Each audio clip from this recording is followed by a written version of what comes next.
to rock this place. Hey! Hey!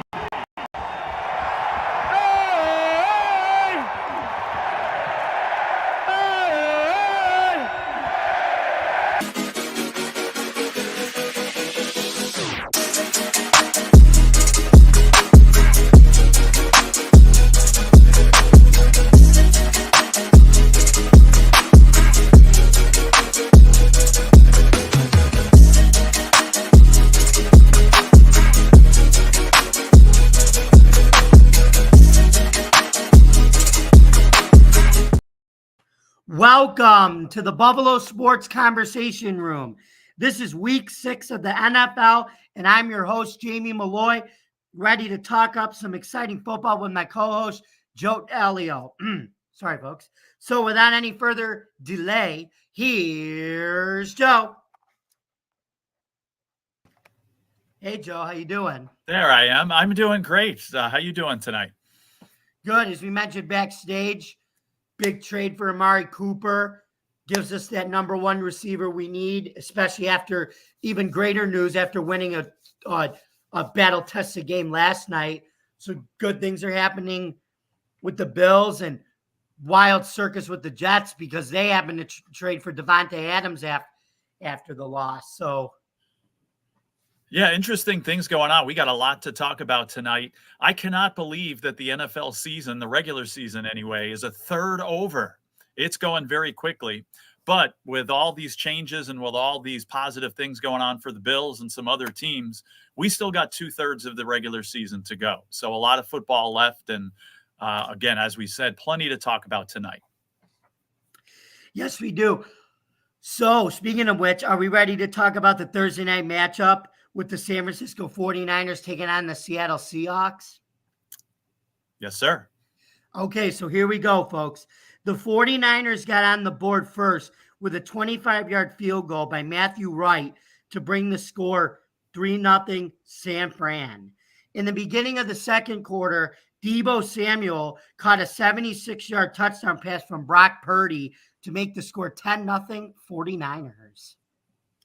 With 11:47 to go in the first half, Wright kicked another field goal to bring the lead to 13-0 San Fran. Wright connected on his third field goal for 35 yards, bringing the score to 16-0 49ers. The Seahawks finally got on the board with Jason Myers kicking a 20-yard field goal as time expired in the first half, cutting the lead to 16-3 San Francisco. Up by 6 in the fourth quarter, George Kittle hurled in a 9-yard pass from Purdy, but the 2-point conversion try failed, and the score remained San Fran 29, Seattle 17. With 1:44 left, Tyler Lockett caught a 9-yard pass from Geno Smith to bring the score to 29-24. We got Lockett, putting it in your pocket, score for a touchdown. The 49ers then iced the game as fullback Kyle Juszczyk ran the ball in for a score to seal the game, 36-24 49ers, making fullbacks awesome again. So, Joe, what did you think about the 49ers making all the key plays to win in a game that was a must-win for both teams? Yeah, and you just said what I was going to say. You know, you wouldn't think at week 6 a team would be playing a must-win game. But I think the Santa Clara 49ers felt like this was a must-win game. And going against the tough Seattle team, now if they lose this, I mean, I think Seattle's in first place here because Seattle started off good. Now they've cooled off, obviously. But this was a must-win game for Santa Clara, and I think they felt that way. And from the start of this game, they played that way. They felt like they had their backs to the wall and needed to make a statement. I mean, starting from the quarterback, Brock Purdy, throwing for over 250 yards, 3 touchdowns. My question is this. Christian who? Right? They're missing their best running back, the 49ers are, Christian McCaffrey. However, Jordan Mason and somebody I've never even heard of, Isaac Guerendo, combined for 172 yards rushing. Basically 9 yards per carry between these two. So, of course, I'm sure the 49ers would love to have Christian McCaffrey back, But if these guys keep playing like this, there's no rush, right? Maybe for Christian McCaffrey to try to get back himself. But I think this is very comforting to the 49ers team, to 49ers fans, knowing that although I'm not going to say these guys are as good as Christian McCaffrey, they're going to run like this every game. That's certainly not going to be an issue. And oh, by the way, Deebo Samuel showed up 102 yards and a touchdown. So this game was not as close as the score indicates. I mean, the 49ers from the first second of this game seemed to just come out again, make a statement, say, hey, we're the boss in the NFC West here, and they certainly played like it. Now, Seattle had some good stats. I mean, Geno Smith threw for over 300 yards, but I think not to take away from it, but a lot of those I feel like were catch-up yards. Of course, they were behind by a lot, so they're throwing the ball a lot. He had a touchdown pass, but he did have 2 interceptions. So, Seattle is still fine at this point. But I think, again, the 49ers showed who was boss by their performance in this game. Yep, and now they're in a first place. They're in first place via tiebreaker with the Seahawks. Mm-hmm. Both are 3-3. And speaking of the Seahawks, with them starting out slow, but coming back in the second half, what did you think held them back? As that was a must-win game for them as well to remain in first place in the NFC West. I just think they didn't know what hit them. I think the 49ers just came out on a mission here, and we're going to be unbeatable. So I just think that I don't want to say Seattle was not prepared for them, because I don't think that's the case. I think they had a good game plan, and I just think, again, the 49ers are a Super Bowl caliber team. Hadn't been playing like it before this game, but certainly made a statement here. And I think it's just a case of Seattle not knowing what hit them. Exactly. I do agree with that. And like I said, running backs, Joe, what do I always say? They're a dime a dozen. I know I sound like a broken record. Like, you can have a Christian McCaffrey that is very rich for a running back. But like I said, you also have these other guys that don't get paid the big bucks, but they're just excited to come in, be pro ready, and have their opportunity and just play to win. Money is not an issue. Money's not an issue for Jordan Mason right now. It's just coming in and earning an opportunity. Right. Kind of like a particular Buffalo Bill that we'll talk about in a little bit. But you're right. And you say it all the time, Jamie, but you're 100% right. These running backs, for the most part, are a dime a dozen. And again, would you want to have Christian McCaffrey playing right now? Of course you would. But he's not. He can't. And we don't know how long it's going to be before he's back in the lineup. I've heard everything from a couple of weeks to a couple of months. So we don't know when McCaffrey's coming back. But these guys, and then you mentioned, what's his name, Juszczyk there, who, I had, think a player prop on him. And, they're fine right now in the running game. And then guys like, Samuel showing up with 100 yards plus here, and Purdy having another great game here. So I think the 49ers will be just fine. And again, they played like the dominant team here, and the Seattle didn't quite know how to respond to that. Mm-hmm. That's true. So now moving on to the Sunday's 1:00 showdown between the Washington Commanders facing the Baltimore Ravens. Well, they are both the top scoring offenses in the league. Washington opened up the scoring with a field goal by Austin Seibert for 42 yards. And Justin Tucker answered with a field goal with 3:45 left in the first quarter to knock the score at 3-all. With a 93-yard drive, Derek, I'm an idiot, I am, scored with 7:55 left in the second quarter to bring the score 10-3 Ravens. With a touchdown pass to Terry McClellan from Jaden Daniels with 4:16 left in the first half, that once again knotted the score at 10-all. This time, Lamar Action Jackson passed to not Aaron Andrews, but Mark Andrews for a touchdown with 53 seconds left in the first half to bring the score 17-10 Ravens. In the opening of the second half, Austin Seabird Realty made a 55-yard field goal to cut the lead to 17-13 Ravens. In Baltimore's first drive of the second half, they had to settle for a 32-yard field goal by Justin Tucker to bring the score to 20-13 Ravens. With 2:08 left in the third quarter, King Henry ran it in for a touchdown on a 94-yard drive, this time to bring the score 27-3 Ravens, or 27-13 Ravens. Yeah. Let me catch my breath here, folks. With 12:16 left on the clock and the ball on the 7-yard line, the Commanders decided to go for it on fourth down, and Daniels makes the pass to McClellan to make the score 27-20 Ravens.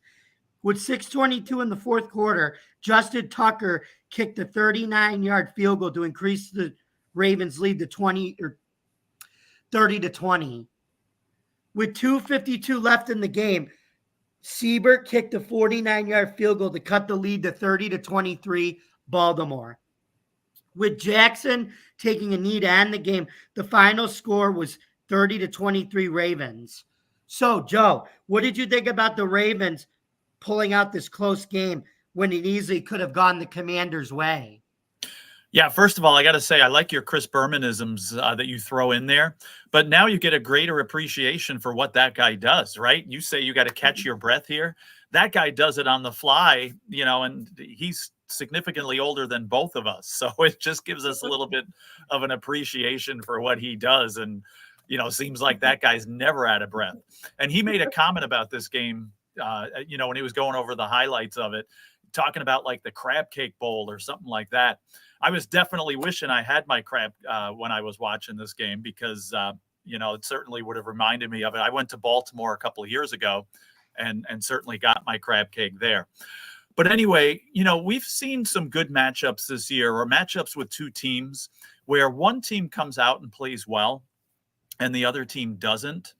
This was a game where both of these good teams, solid teams, came out and played like it. Both played well. This game could have gone either way, but eventually the best rushing team in the league acted like the best rushing team in the league, highlighted with Derek King Henry VIII, as you say, 132 yards, 2 touchdowns. This guy, like I said, it's just, I feel like it's 3-4 years ago, and we've rewound the clock, and he's with the Tennessee Titans, but now he's doing it with the Baltimore Ravens. Other excellent performances. Zay Flowers had 9 catches, 132 yards. Lamar Jackson threw for over 320 yards. On the other side of things, Jaden Daniels, this guy continues to grow. 269 yards, 2 touchdowns. You mentioned McLaurin, who had 2 touchdown catches. So again, both of these teams played high quality football, and just, the Ravens ended up taking it. So, hats off to both teams. I think the Ravens have proven that their slow start was just that, a slow start, and they're playing like the Ravens that we expected. And I think that, the Washington football team, or, the Commanders, whatever they're called, is, I wrote Redskins in my notes here. So, the Commanders are proving that they're a legitimate team here. And I've heard some rumblings about them now competing to win the NFC East. And I don't think that's out of the question. I mean, this team continues to grow, and we'll see what happens now for the next few weeks here. But certainly, no shame in losing this game. Yes, they could have won it and had their chances to do so and would have loved to have won it. But no shame losing at Baltimore here, playing a good game. And again, this is a legitimate team that I think is going to continue to grow. Yeah, and Dylan, who on our channel had a wild prediction that the Commanders were going to win the NFC East, remember, on open mic night? It's certainly not out of the question. I didn't think so. I thought they'd potentially be a playoff team, but I picked the Eagles to win that division, which still might happen. But yeah, I do remember him making that prediction, and it's certainly not out of the realm of possibility. Mm-hmm. So anyway, moving on, speaking of the Commanders, with them taking on the Carolina Teppers, I mean the Panthers, next week. What do you think they need to do to bounce back to beat them? I mean, because the Carolina, I mean, they came out with those neon blue jerseys now with Andy Dalton. It's like they're basically saying now if we're gonna lose, we're gonna look good doing it. So. Yeah, we're gonna lose in style. Now, you asked me what the Commanders have to do in that game. They have to be careful because that's a letdown spot for them. They put a lot of eggs in this basket trying to beat the Ravens, and they almost did. Now you can't take your foot off the gas. That's a potential letdown spot. And the Panthers are going to be hungry, right? They're going to be trying to win games here. And this is a potential trap game here, I think, for Washington. So I would not be surprised if the Panthers pulled an upset here. I wouldn't pick it. I'm not going to pick it, but don't be surprised because this is a potential letdown trap spot for Washington. Mm-hmm. You always get one of those eventually in the league every year, and now with the parity, it's no different. Right. Anybody can beat anybody on a given day. And again, just because the Panthers don't have a good team doesn't mean they're going to compete. They've already won one game with Dalton, so there's no reason to think they can't win another one. Exactly. So, in turning our attention now to the 425 game where the Detroit Lions taking on the Dallas Cowboys. Ooh, woof. With the Cowboys looking for their first home game win of the season, they're still going to have to look longer, folks. Sorry to spoil it, but let's get into the highlights. At 11:24 in the first quarter, Brandon Aubrey makes a 34-yard field goal to bring the score to 3-0 Cowboys. David Montgomery, I come from Alabama, takes the ball in for a touchdown at 9:06 in the first quarter to make the score 7-3 Lions. And I bet you he's playing that banjo on his knee after that touchdown score.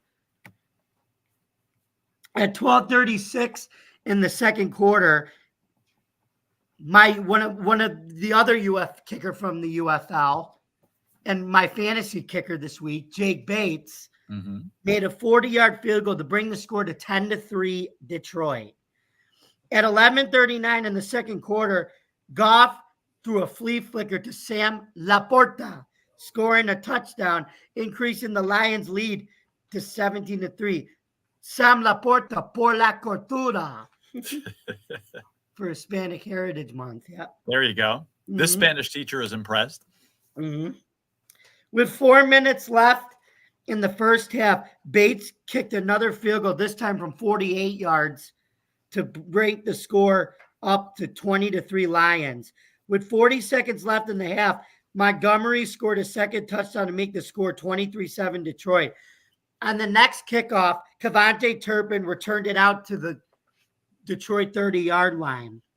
And with 12 seconds left in the half, Aubrey was able to put some points on the board with a 47-yard field goal to bring the score to 27-6 Lions. Woo! At 12:35 in the third quarter, Goff threw a beautiful 37-yard pass to Jameson Williams for a touchdown to bring the score to 34-6 Detroit. With Aiden Hutchinson getting taken out in the stretcher with 11 minutes in the third quarter, our thoughts and prayers are with him, his family, and anybody in his inner circle, because that was a very scary moment during that game. With 8:48 left in the third quarter, Aubrey made a 50-yard field goal to cut the Lions' lead to 34-9. With 5:28 left in the third quarter, Bates kicked another field goal to extend the Lions' lead to 37-9. With 14:12 in the fourth quarter, guess what? Bates made his fourth field goal, this time from 33 yards, to bring the score to 40-9. And at 13:08 in the fourth quarter, Amon-Ra St. Brown scored a touchdown to extend the Lions' lead to 47-9 And finally, with 12:30 to go in the game, the Cowboys said, we're pulling Dak. We're bringing in Cooper Rush. They didn't need to rush it, bringing him in, but they should have in the beginning. But it didn't really seem to help as he threw a late game interception, and the Lions won the game 47-9. So, Joe, do you think that the Lions are going to beat the Cowboys by this much? I don't think anybody knew that they were going to beat them by this much. I picked the Lions to win this game, but I certainly did not expect this. Now, during this game, I laughed, I cried, I was wowed, I was impressed, I was like flabbergasted. So I laugh because the Cowboys are getting what they deserve right now. They should have made changes after last year's playoff embarrassment. They didn't. They actually thought they had a chance this year, and they're playing and thinking that they're a competitive team, and they're proving that they're not.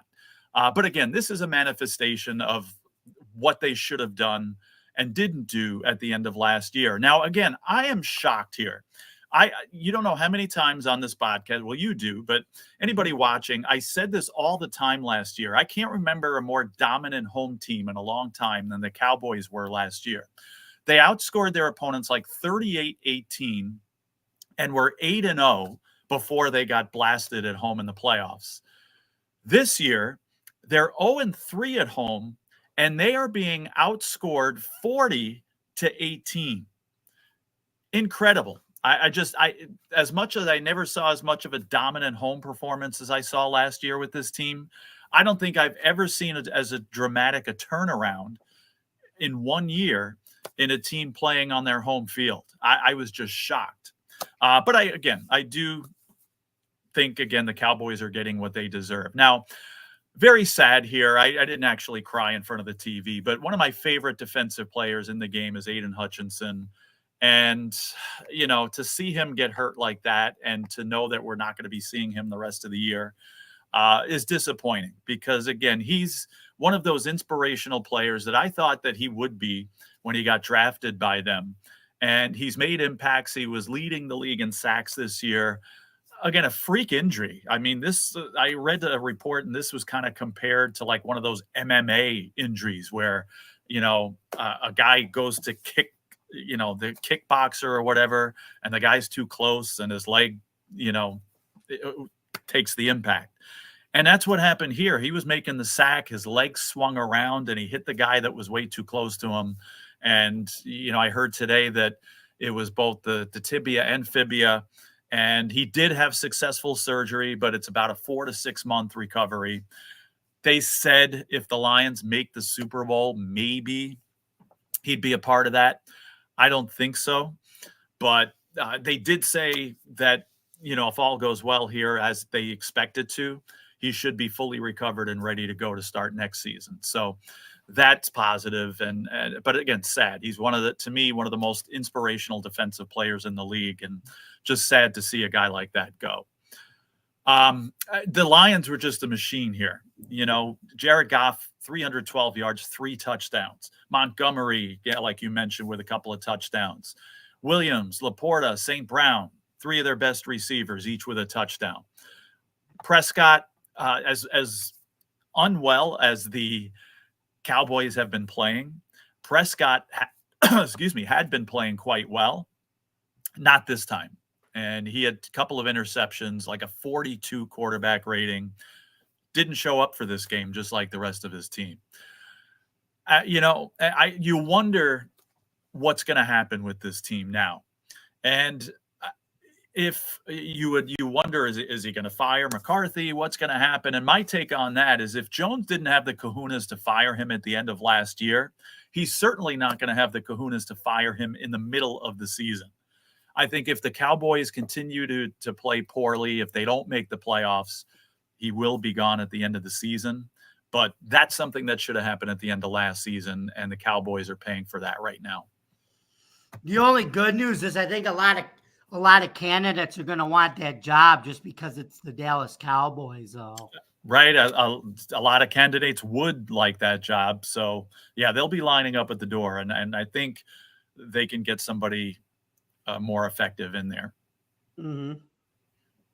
So And speaking of that, do you think the Cowboys can bounce back, Joe, after their bye week with getting some of their defensive players back? Because remember, they were playing again. It worked against Pittsburgh, but against Detroit, they were playing with basically second stringers starting on defense. Could they be able to give San Francisco a good game if these guys come back, you think? Yes. What did we say in the beginning of the podcast here? Right, the season's only a third over. So the Cowboys are talented enough that, yes, they can. I don't see them winning this division, but a playoff spot is certainly not out of the realm of possibility still. I mean, again, they better get their act together soon.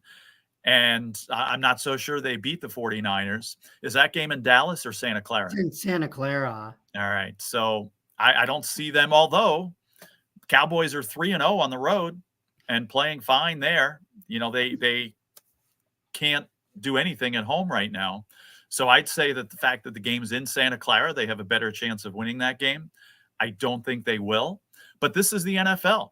How many times have we said it here? A team could look like a Super Bowl champion one week, like the 49ers did, and then fall on their faces the next week.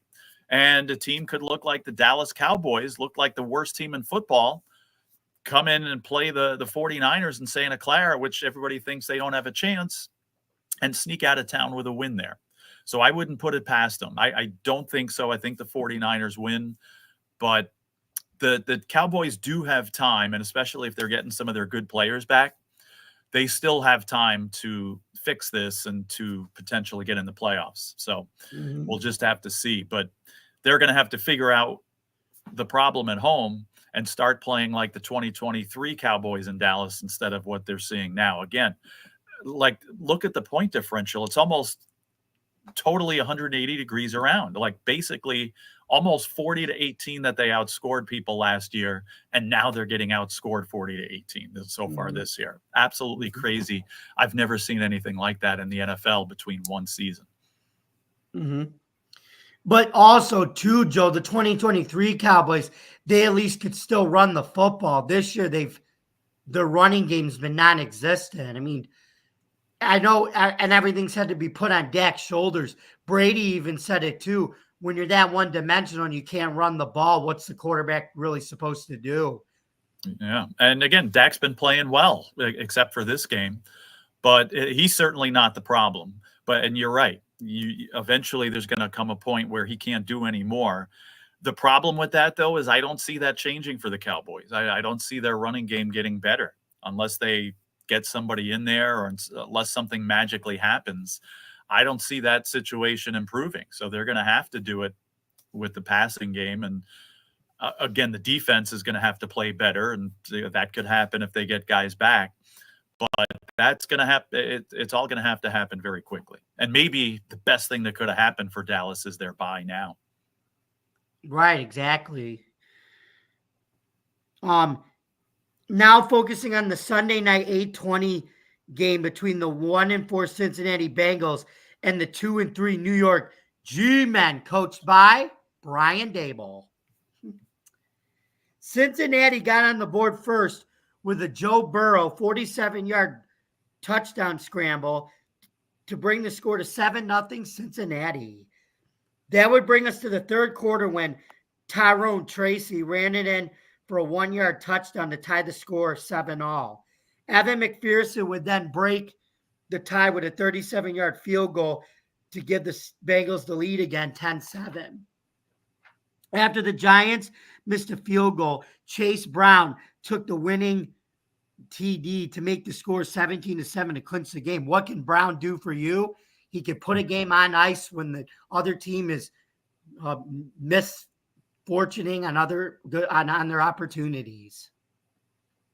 So, Joe, with Daniel Jones looking like Josh Allen out there with his scrambling ability on Sunday night, yes, you heard that right, because I heard Chris Collinsworth say that Daboll had a guy named Josh Allen with Buffalo who could do that, and now I think all of a sudden Daniel Jones was doing that Sunday night. What do you think gave him the ability to do that?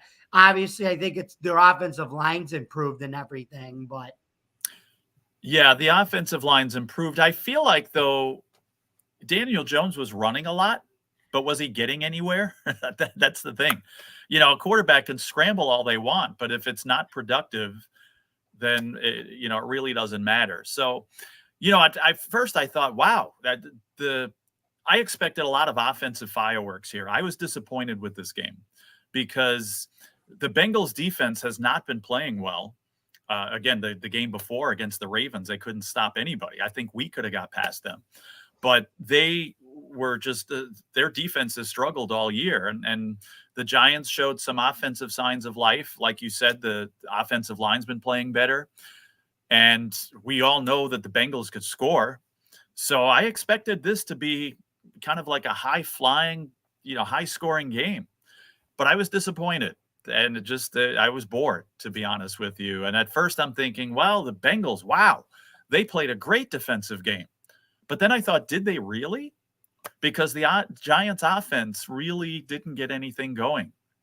And I think it was a symbol of basically what you just said about Daniel Jones was running a lot, but it just seems like he didn't get anywhere. And he had like a 57 quarterback rating, not much going on there. The Bengals, relied on the ground game. Again, Brown, I think, got 2 touchdowns in that game. But just kind of like a ho-hum game that wasn't very impressive. I again, wanted the high-flying passing game that was going all over the place, and I didn't get that. So a little disappointing.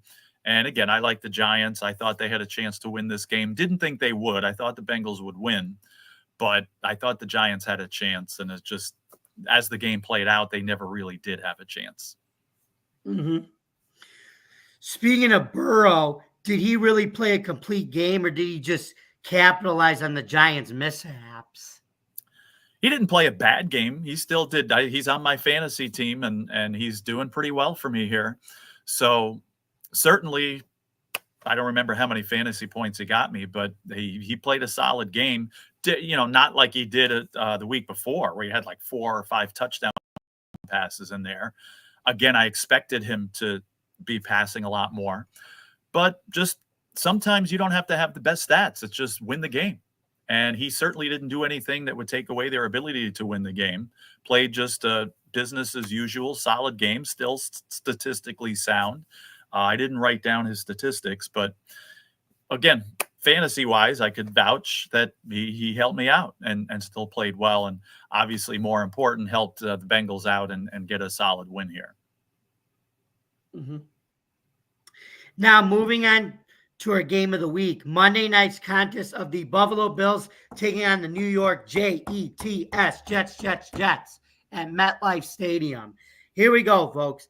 The Jets got on the board first as Greg Legatron Zuerlein kicked a 34-yard field goal with 11:06 left in the first quarter to bring the score to 3-0 Jets. On second and goal on the 1-yard line, Josh Allen took it in on the tush-push play to make the score 7-3 Buffalo. The Jets then responded back 4 minutes later with a touchdown pass from Aaron Rodgers to Garrett Wilson to bring the score to 10-7 Jets with 2:01 left in the first quarter. With 6:54 left in the half, return of the Mac Hollins, or the Barefoot Wonder, reeled in a 8-yard touchdown pass from Josh Allen, and Tyler Bass missed the extra point to bring the score 13-10 Bills. With 21 seconds left in the half, Allen's found Dawson Knox for a 12-yard touchdown to bring the Bills lead to 20-10. With 8 seconds left in the half, Rodgers then threw a Hail Mary in the end zone, which Allen Lazard people caught in a crowd of players to make the score 20-17 Bills at the half. The Bills started out with the ball in the third quarter, and Tyler Bass missed a 47-yard field goal wide right, except this one wasn't for the Super Bowl, if you get the reference, people. The Jets got the ball back, and Legatron made a 22-yard field goal to knock the score at 20-all. Are we allowed to say wide right on this podcast? Yes, we can. After the Bills punted the ball, it was Zuerlein's turn to miss a 32-yard field goal. It was only a matter of time before he started missing to keep the score at 20 out going into the fourth quarter. Zerline had a chance to redeem himself with 9:47 left in the game, trying a 47-yard field goal, but he hit the left upright again, and it was no good. With 3:43 left, it was Bass's turn to try a 22-yard field goal, and as Marv Albert used to say, yes, he made it. As all the Bills fans were biting their nails, now the score was 23-20, Bills. Rodgers and the Jets had one more try, and Rodgers threw to Mike Williams, and he fell, and Tyron Johnson made an incredible leap and picked the ball off, being his first game back from a pec injury. And Allen then ran the clock out on 3rd and 4 to give the Bills an important division win over the Jets, 23-20. First, Joe, I have to congratulate you for predicting the score last week on our show, 23-20 Bills. Joe, what did you think about that blatant roughing the that blatant non-roughing the passer, but that they called on AJ Epinesa, and it was a clean sack, and Rodgers even after admitted that wasn't roughing the passer. Yeah, I heard some guys on the radio saying this is one of the worst officiated games that they had ever seen. I don't know if I would go that far, but there was a lot of bad calls in this game, and just it seemed like a lot of indecision on the referee's part. So, when the opposing quarterback apologizes to you because you shouldn't have gotten the call against you, I think that says it all right there. So, but yeah, thank you. I got the score right, and I'm glad we mentioned that, because I'm wrong far more than I'm right when it comes to predicting those scores. So I'll take credit with the 23-20 prediction there. But it could have gone either way. Both teams could have won. Both teams had opportunities that they lost. But, a couple of things I'll comment on. Now, the strength of the Jets, wasn't it supposed to be their defense coming into the season? And I'm telling you, they made Ray Davis look like Thurman Thomas. I kept expecting to see Thurman on there. And the dude was unstoppable. He had 97 yards rushing, 55 receiving. They just made him look like an all-star here. And really, when the Jets needed stops, a lot of times they didn't get those stops. So if I'm a Jets fan, I'd be a little concerned about that. Your offense played a good game here. And we'll talk about the enhancements to that offense coming up. But the Jets stars showed up. Breece Hall hasn't done much this season, and he did a lot in this game. 113 rushing, 56 receiving. This is what we expect all the time from Breece Hall. Garrett Wilson over 100 yards receiving with a touchdown. Aaron Rodgers almost 300. Passing, and it had a couple of touchdowns. He had one interception. Can't blame him for that. The receiver fell down and went to the Bills. So the Jets offense showed up, but the defense did not. And again, the Bills played a consistent, solid game. Again, Josh Allen, not Hall of Fame statistics, but can't complain. 215 yards passing, a couple of touchdowns. Again, that's something we seem to be saying a lot lately, no turnovers. And that's going to win games right there. So you got to give kudos to Josh Allen, even though maybe statistically, he's been subpar. No mistakes, no turnovers. That's certainly, there's a couple of questionable passes that it's like, why is he throwing the ball there? But still, he got away with it, and there was no interceptions or anything like that. So, and again, he ran when he needed to, and played a solid game. Dalton Kincaid, we talked about how, we get him the ball more. And it's not always easy to do that because they're focusing on him. But they got him the ball. Solid game, 6 receptions, 51 yards. Can't complain about that. And, a bunch of other receivers caught passes too. So solid performance there. And good win for the Bills. Again, they could have easily lost it, but a win's a win, especially, like you said, an important divisional win here. And now they have, at least for now, the tiebreaker against the Jets, who I think are going to be their primary competition. And especially if the Jets do turn their season around, then this is a even more important win for the Bills. So kudos to them. Not an easy win on the road in a difficult environment, but they got it done. Mm-hmm. And what about Tyrod Johnson with his pick and just coming back from his injury? Yeah, good to see him back. And we got a comment from Melissa here, which we always appreciate. Thank you. And she just commented on that. Taron Johnson ending the Jets, she said. So, yeah, definitely I agree. And good to see him back in the lineup. And good to see Knox, as Melissa said here too, get a touchdown because he's been very quiet. You knew that Kincaid was going to take over most of the action at tight end there, but the Bills said they were going to use Knox quite a bit, and that hasn't really been the case. So to see him in the end zone getting that catch there was nice. And so I agree, Melissa. Great to see both of those, getting Johnson back in and him making contributions. And again, great to see you and appreciate the comment. Yeah, thank you, Melissa. We appreciate that. So you mentioned Ray Davis with his 90 yards on 20 carries. Do you think this is going to give Mr. Cook, James Cook, a run for his money? Or because what I think is, like I said, they made a smart move to inactivate him because turf toe's an injury you don't want to really mess with. Yeah, I still think James Cook is the guy. I think if the Jets defense was playing like they were, what did I say? Davis got like 97 yards rushing. I think Cook could have potentially got like 170 the way this was going. So I definitely think James Cook is the guy. But again, if Davis is going to play like this, then like you said, you got to be careful with a turf toe injury. Maybe, you hold him back a little bit. If he's not completely ready to go, then maybe you can afford time to wait. And again, not that you're going to take this week's opponent lightly, but, a little bit, the Tennessee Titans, certainly not one of the stronger teams in the NFL. So again, take this carefully. And if maybe he needs another week or so to rest that or to recover and heal, then at least you got somebody that can handle the running game here. Yep. Another comment from Melissa there.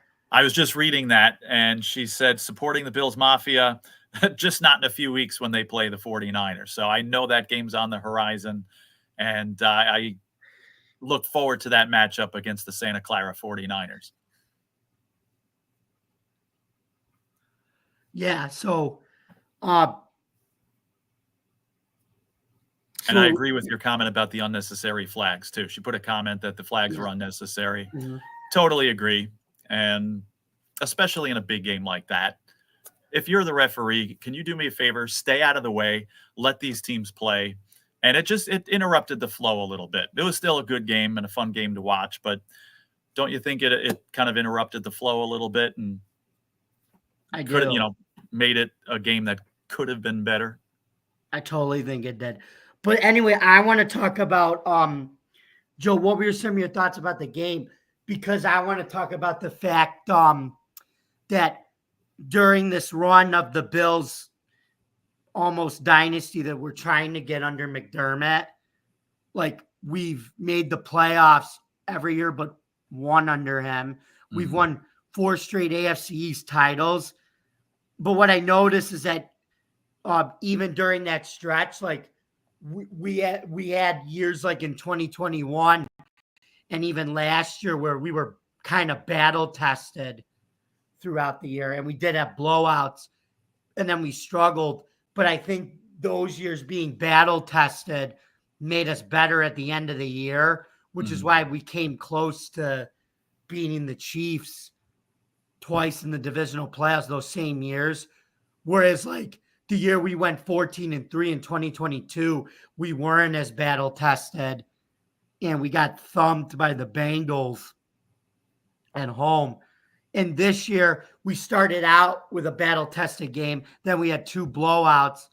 Then we were blown out but did make adjustments. And then we were battle-tested the last 2 games. So what do you think of like the theme of this team winning and wanting to be battle-tested besides winning in blowout fashion? Do you think that's going to help them this year too? Yeah, because that time is coming. And again, thanks, Melissa, because I see your comment about Amari Cooper. There's a little teaser info coming up in a few minutes. But thank you. Appreciate that. Because still, the Bills have a difficult schedule. They got Santa Clara coming up. They got Kansas City coming up. They have, some tough road games. They play at Seattle. They play at Indianapolis. So they do have some tough games still to go. There's still the Jets coming here. So they're going to have stretches where they struggle and maybe lose a couple in a row like they did. I predicted them again to go 10-7, and I still think that's how it's going to end up here. So there's still room for those battles to happen and for some adversity. And it seems like we go through this every year, right? I've heard some rumblings, especially after last week's game that they lost to Houston, where there was some questions about the way Sean McDermott was managing the game and should he have ran the ball and given the Texans less time and stuff. We get those questions all the time. And I heard some rumblings about, again, Sean McDermott, not the right guy for the job. Maybe it's time for his time to be over. And how many years? Last year, we heard the same thing, maybe even the year before. And we're going to hear it again, I think, before the season, before the regular season is over. So there's going to be more adversity here. But again, like you said, that's the battle test. That could be strengthening. So when the chips are down later in the season, I heard somebody, mentioning on the radio today too, that the way this plays out, if the division is the Bills to lose now. And if the Bills win the division, they could potentially be like a 2 seed. So that puts them in a great position. And again, that battle testedness that you're talking about and getting some home games, could certainly help them. So we'll see. Again, this division has opened up for them. And a lot of people thought all season long it was theirs to lose. I was not one of them. Again, I picked the Jets to win the division. And I at this point, I'll stick with that. But the way things are starting to play out, I'm going to agree with those people that say, hey, now maybe it is the Bills division to lose. And they have kind of an open road and can really take advantage of some things. But like I said, there's going to be some adversity, and it's not going to be a clear road, to the playoffs here. Mm-hmm. So now moving on to next week's matchup against the Tennessee Titans, I think we both had the Bills beating them. So, Joe, can you go 2 for 2 and give us your score here? Yeah. I am going to say, now again, not an easy game. And again, the Bills better not take it lightly because Tennessee plays teams tough. I say Bills 31, Titans 20. I think Gray might think alike. I think the Bills, like I said, they're going to be battle tested, but they're going to get back to scoring high points. I got the Bills winning over the Titans 30-20. Okay, so we're right there. Mm-hmm.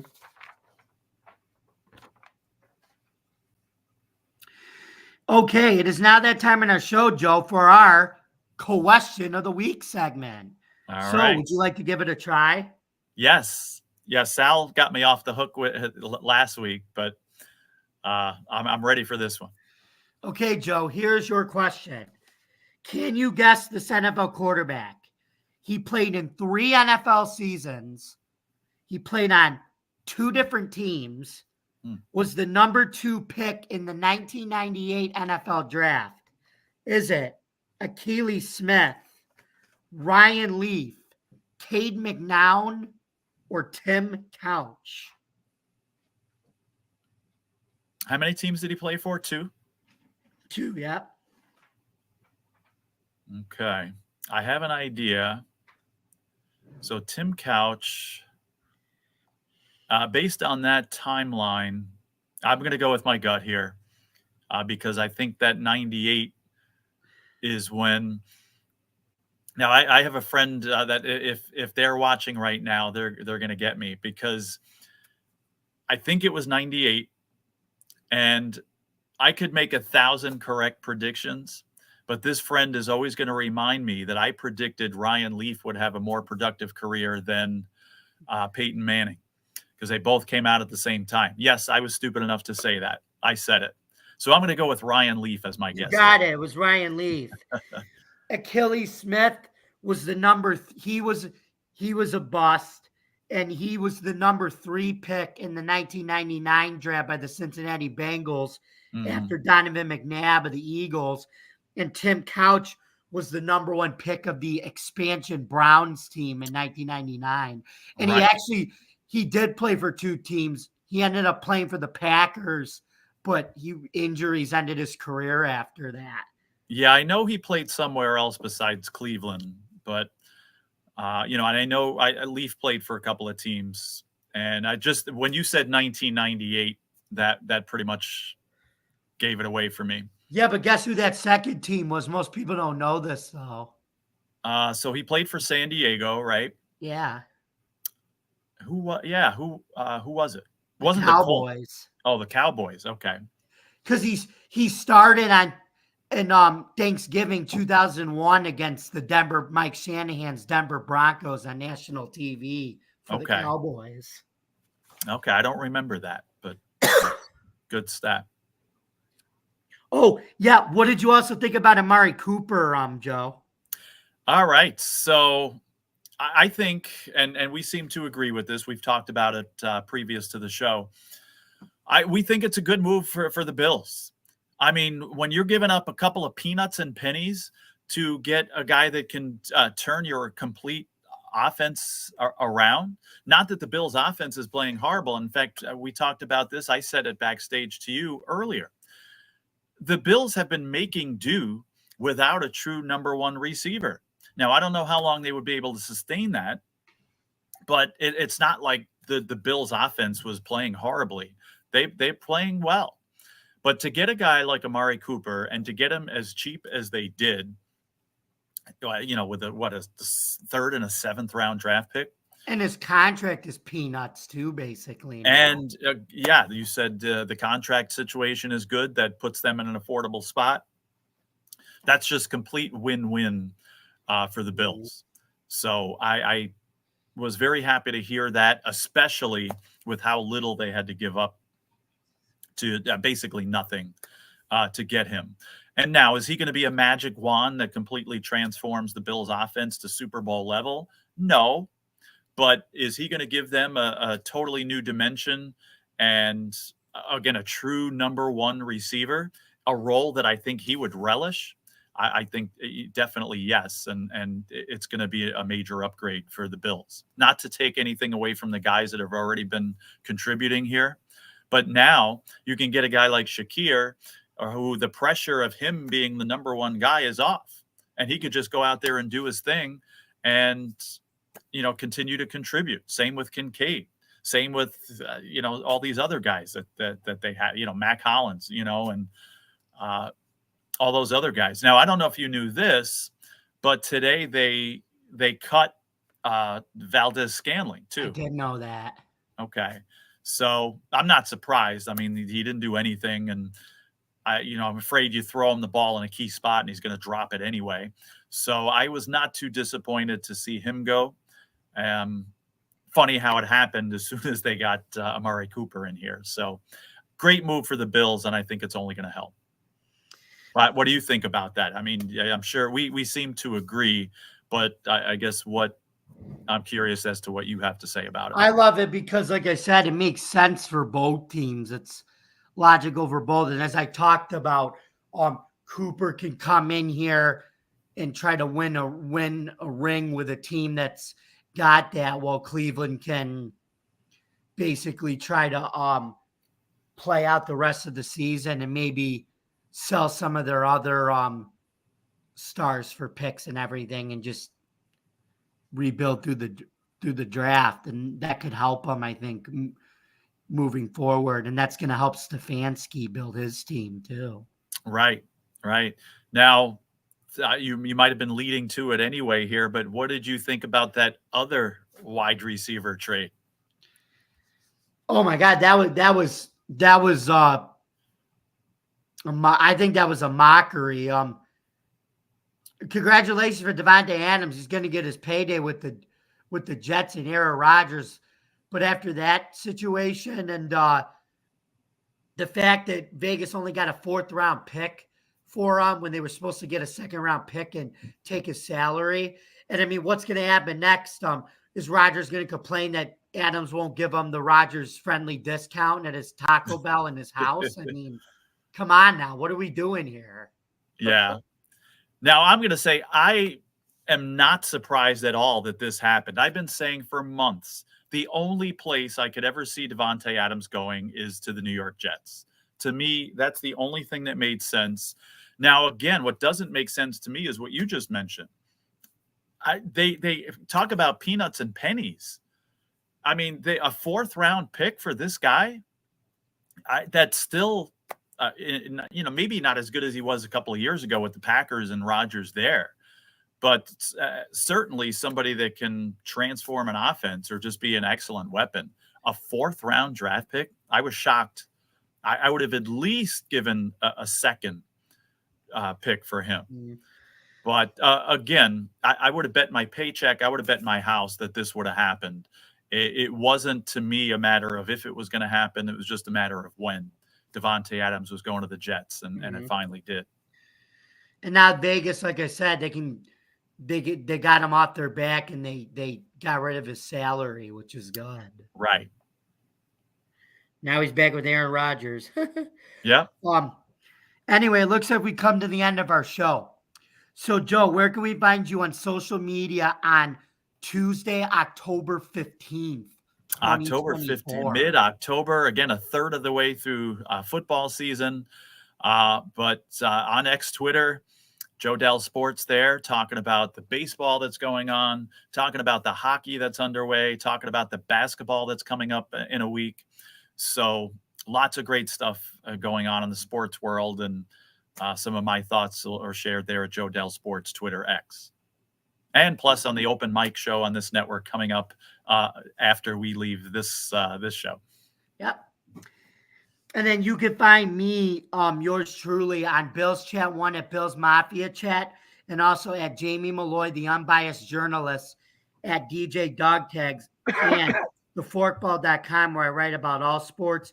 Don't forget to subscribe to our YouTube channel, Driving to the Top Productions. Like, comment, ring the bell for notifications for more content on the Buffalo Sports Conversation Room every Wednesday, 9:00 p.m. And other content on Driving to the Top Productions, like the open mic night that Joe and I are going to go on once this show's over. Please visit our YouTube page, Twitch stream, Facebook stream, X stream, wherever you consume your podcasts. Thank you very much for listening. And remember, folks, the Bills remain in first place in the division after beating the Jets.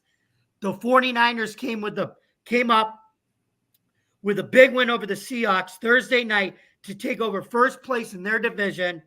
And Davante Adams finally finds a home with Rodgers and the Jets, even though Vegas got robbed with a 4th round pick.